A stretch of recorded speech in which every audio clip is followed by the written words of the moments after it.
Bien, hermanos, pues vamos a leer ahora la lectura de la palabra del Señor. Y vamos a leer en el capítulo 11 de Hechos de nuevo.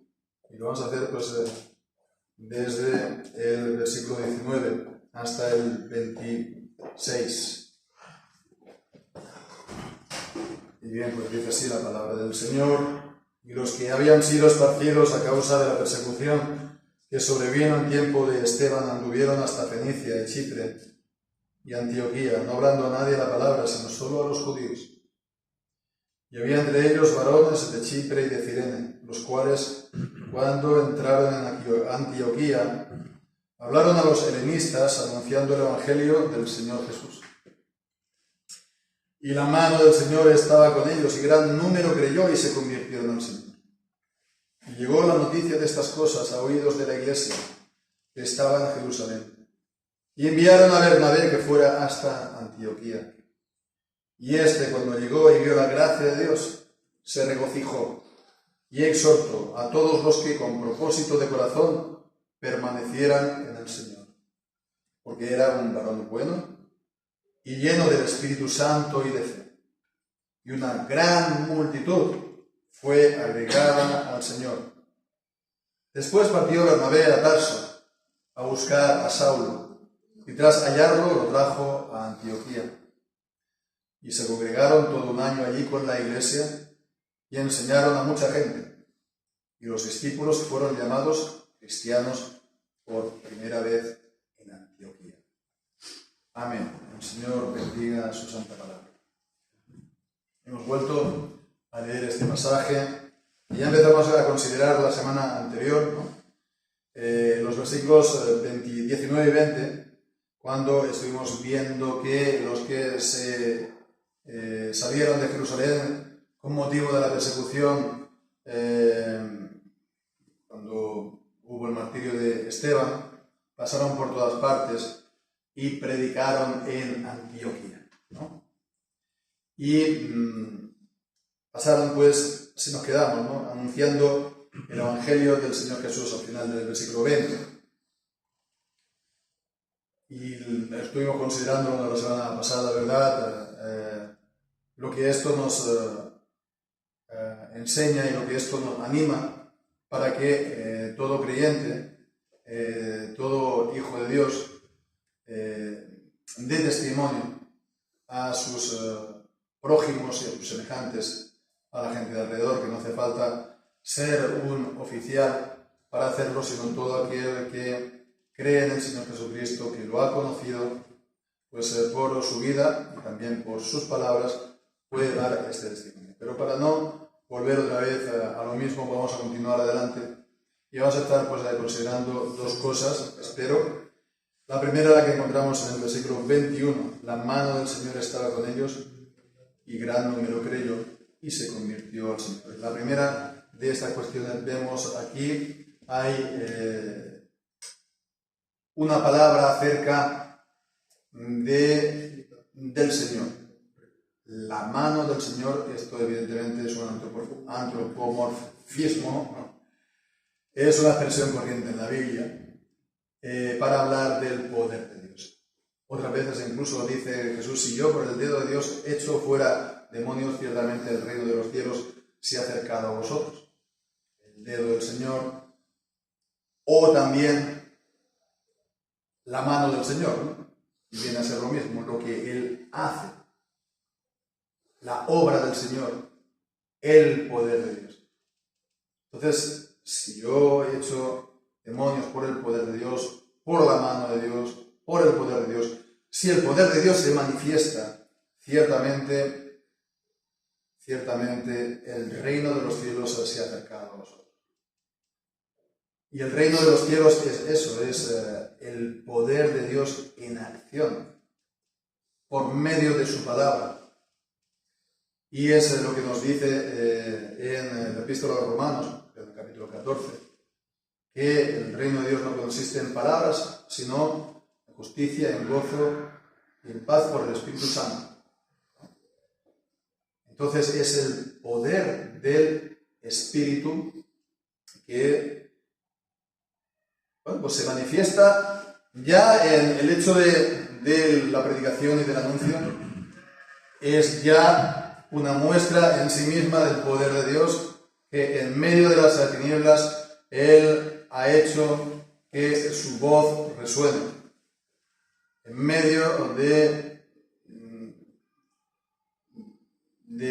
un ambiente, se puede decir, que es todo lo contrario, para que se anuncie a Cristo y a Dios.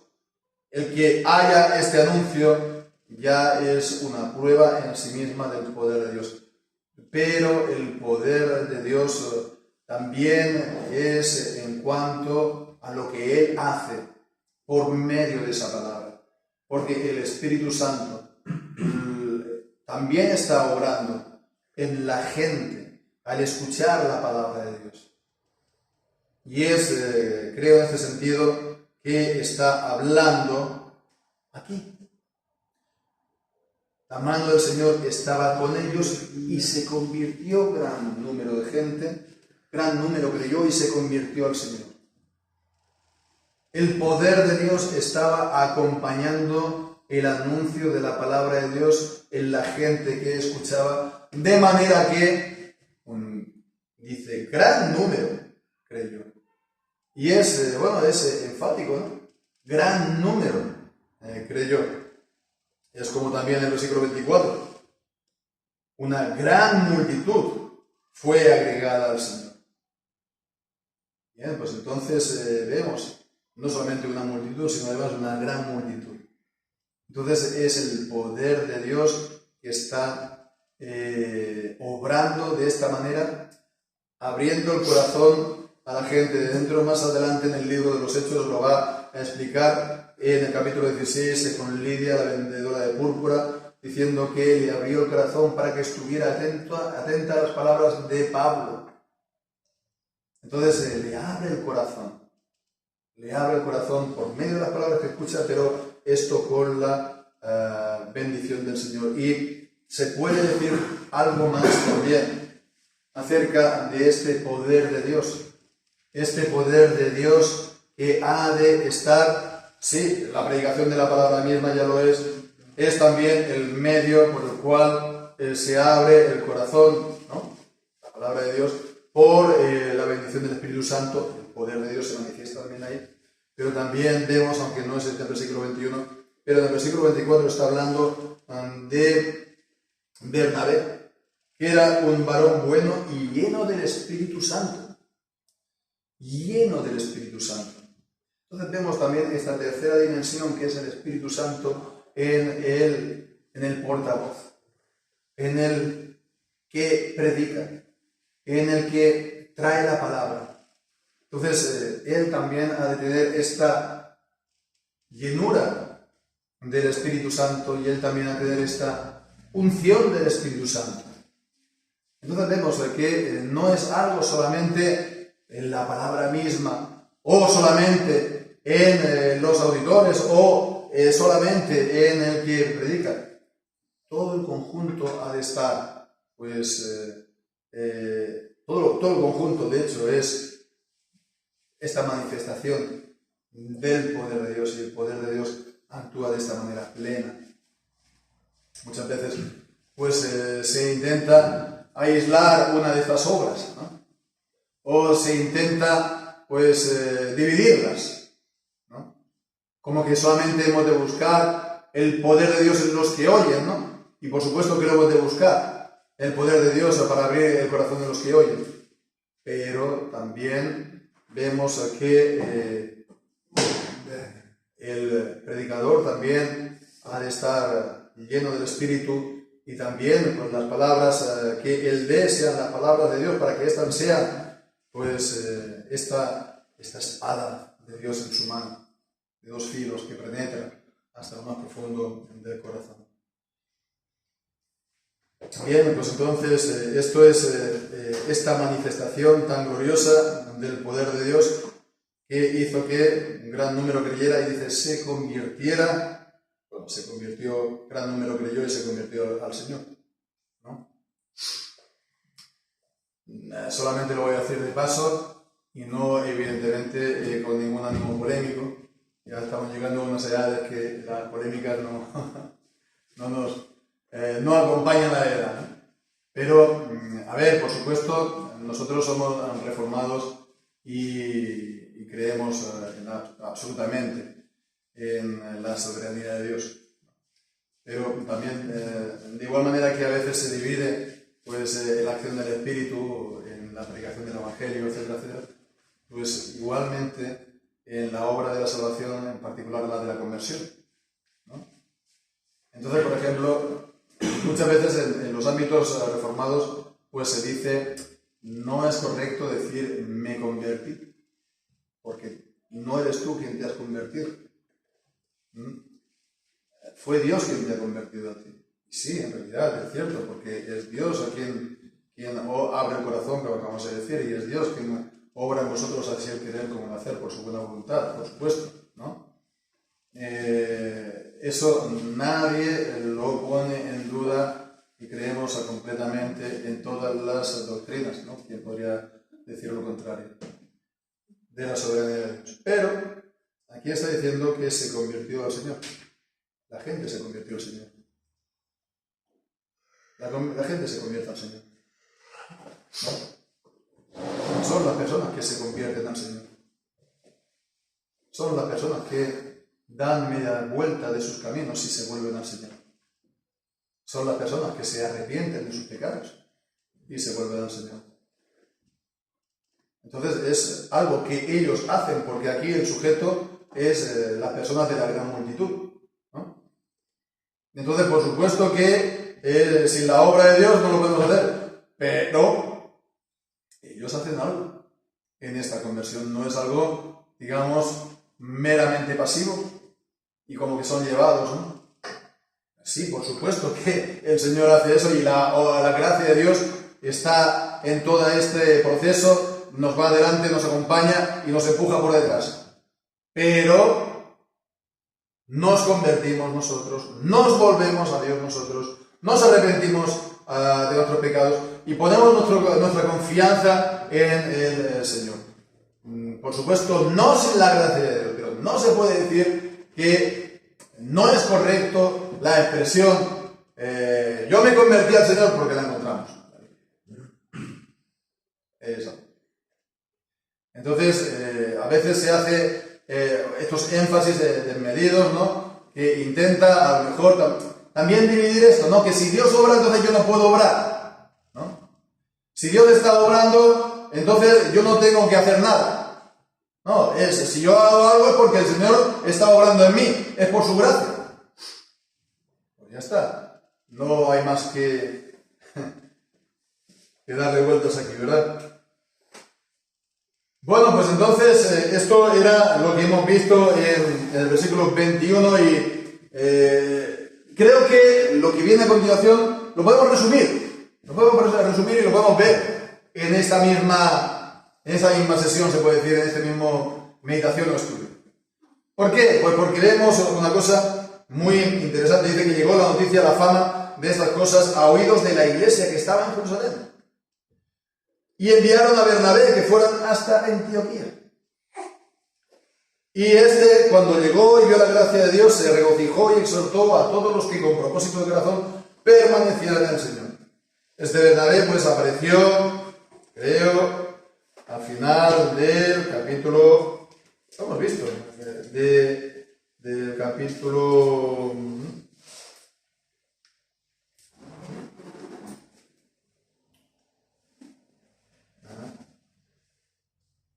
4, del versículo 36 y 37. José, que fue llamado por los apóstoles con el sobrenombre de Bernabé, que traducido es hijo de consolación, levita, natural de Chipre, como tenía una heredad, la vendió y lo trajo al precio y lo puso a los pies de los apóstoles. Creo que es la única vez que aparece Bernabé antes de este capítulo, si no me equivoco. En todo caso, vemos aquí ahora, al oír esto, que ha habido una gran multitud que se ha convertido, que fueron pues simples creyentes que evangelizaron y hay una gran multitud de creyentes ahí en Antioquía, ¿no? Que está bien lejos de Jerusalén, que está ya a las puertas de Asia Menor, de la actual Turquía. No sé cuántos kilómetros, pero bastantes, ¿no? Se está extendiendo el Evangelio y se están plantando nuevas iglesias. ¿Y quién está ahí? ¿Quién está ahí para traerles la palabra? ¿Quién está ahí para edificarlos? ¿Quién está ahí para enseñarles? ¿Quién está ahí para pastorearles? ¿Quién está ahí para guiarles? Los dejamos ahí que ellos mismos vayan haciendo. Los dejamos ahí que ellos mismos vayan descubriendo y ellos elijan y ellos vayan haciendo. No fue eso como se actuó en la iglesia de los apóstoles. ¿Qué es lo que vemos aquí? Que la iglesia de Jerusalén, la iglesia de los apóstoles envían a Bernabé para que fuera hasta Antioquía. Entonces él llegó y efectivamente vio la obra de Dios y vio la gracia de Dios y se regocijó. Y dice, exhortó a todos a que con un propósito de corazón permanecieran en el Señor.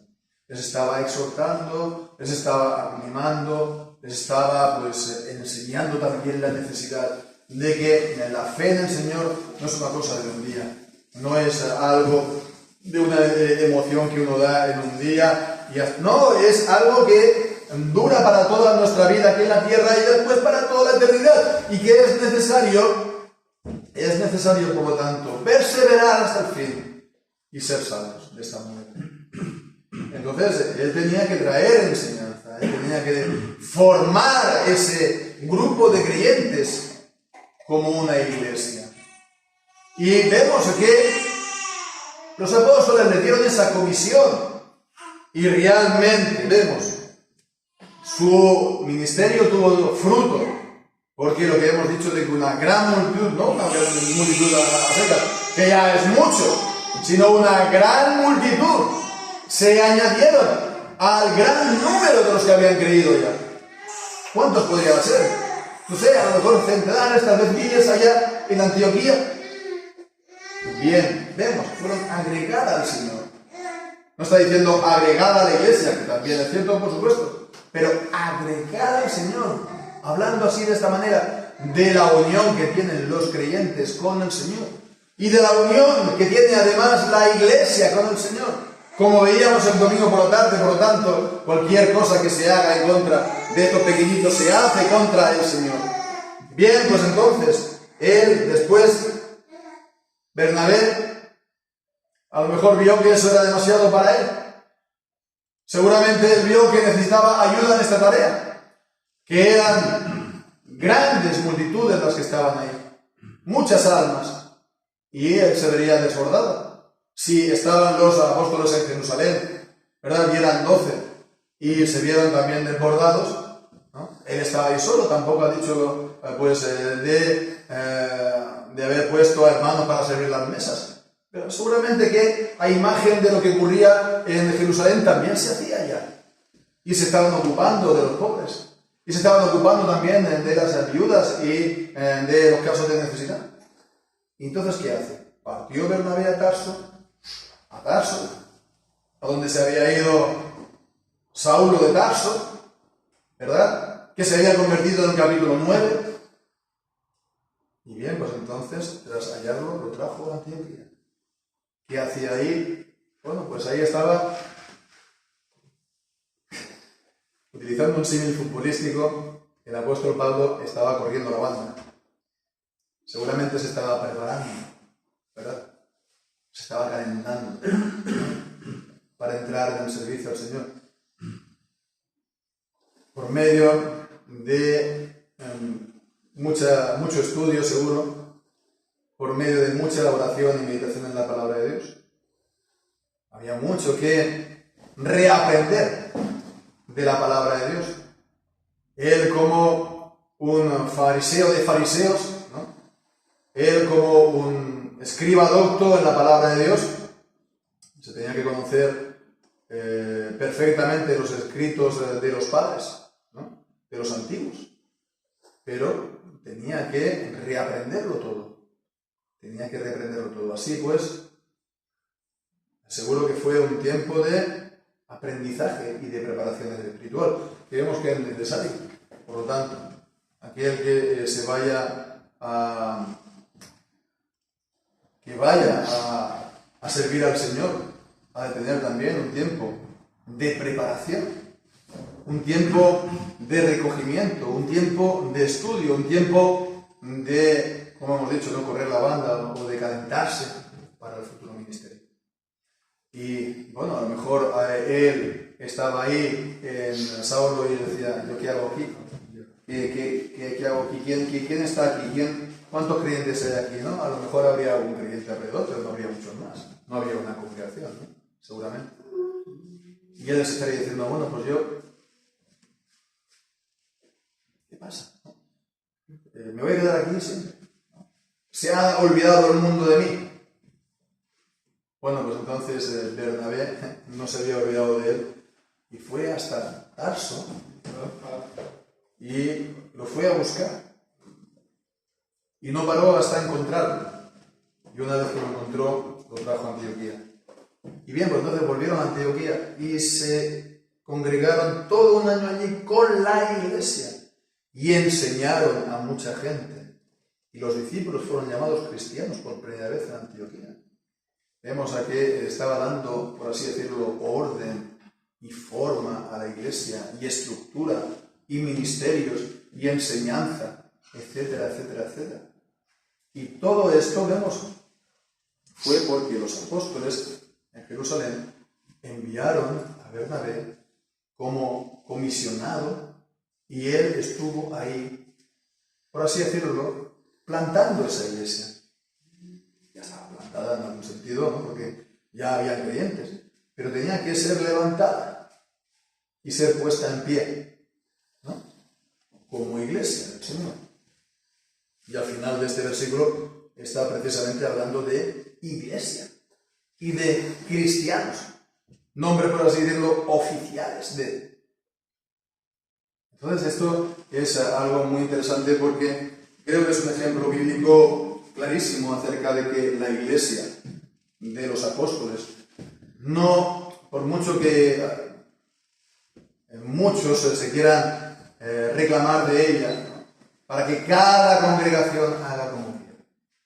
Y que cada congregación pues haga como quiera, ¿no? O que a su manera, o que es completamente independiente, o que ella misma se autorregula las cosas. No, la iglesia es una. Y de esta manera vemos por estos ministerios, ¿no?, que partieron del colegio de los 12 apóstoles y después de sus sucesores, Bernabé, Pablo y todo lo demás, porque Pablo era también apóstol. Pues entonces,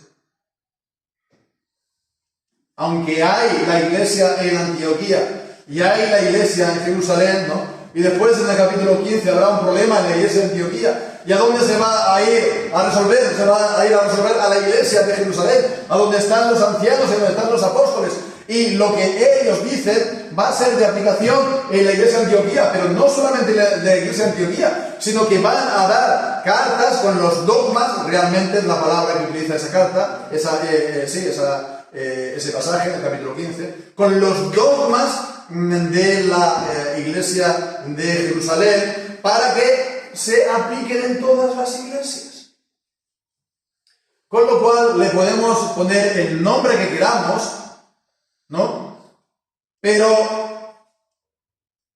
la iglesia no puede ser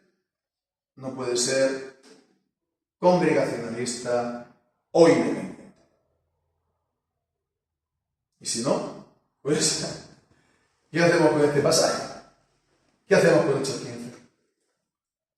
¿Verdad? ¿Cuál es la base bíblica para lo contrario? Es decir, que Pablo escribió a la iglesia que está en Corinto y a la iglesia que está en Efesio. ¿Qué prueba eso? Que hay iglesias locales. Pero estas iglesias locales, vemos, desde el inicio no estaban planteadas como algo independiente, sino como algo interdependiente las unas de las otras. Así nació y así continuó en el tiempo. Continuó en el tiempo inmediatamente. Y bueno, pues hasta el día de hoy, en las iglesias que mantienen esto, ¿verdad? Esta forma de, se puede decir, comunión, de interrelación, de gobierno común, etcétera, etcétera, de la iglesia. Con lo cual, pues bueno, que el Señor nos esté ayudando, ¿verdad? Que podamos ver esto en la práctica, ¿no? Ya no solamente en la teoría, sino que en la práctica podemos ver que, hay una gran multitud de que se convierte en tal congregación, en tal localidad, o en tal otra ciudad, o en tal otro pueblo. Grandes multitudes, ¿no? Que se conviertan, ¿no? Y que podamos enviar obreros a la mies.